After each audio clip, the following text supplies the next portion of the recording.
Presented by RS music. अरे ए पगली ऐसा हमरा प्यार में का कमी रहे रे जे तू छोड़ के हमके चल गई।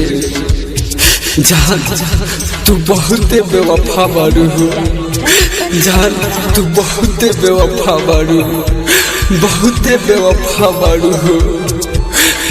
खुश न रहबे कहियो ते दूसरा के कोरा रे, खुश न रहबे कहियो ते दूसरा के कोरा रे। याद आई पहिल का पेरवा पगली तोरा रे, याद आई पहिल का पेरवा पगली तोरा रे। तुर दिहले दिलवा ते काहे मोरा रे, तुर दिहले दिलवा ते काहे मोरा रे।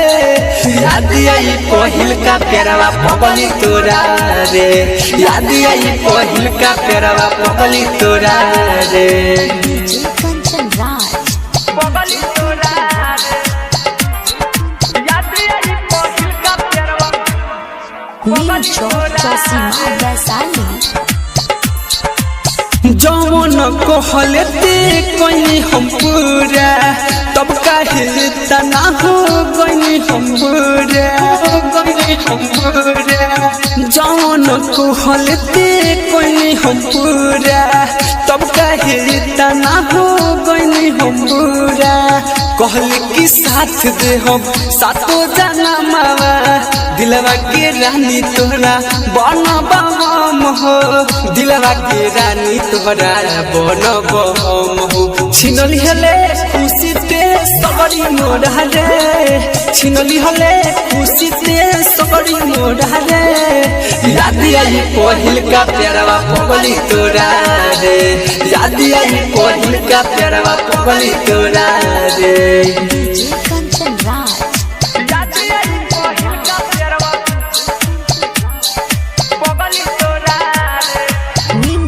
चौसीमा वैशाली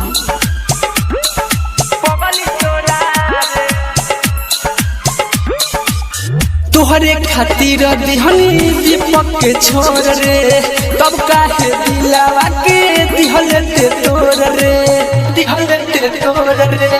तोहरे खातिर दिहनी राकेश के छोड़ रे, तब काहे दिलावा के दिहले ते तोड़ रे।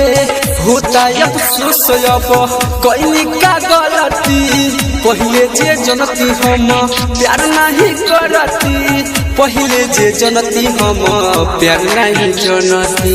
आशीष राज पयाई ना रहम का तोरा रे, आशीष राज पयाई ना रहम का तोरा रे। याद आई पहिल का प्यारवा पगली तोरा रे, याद आई पहिल का प्यारवा पगली तोरा रे।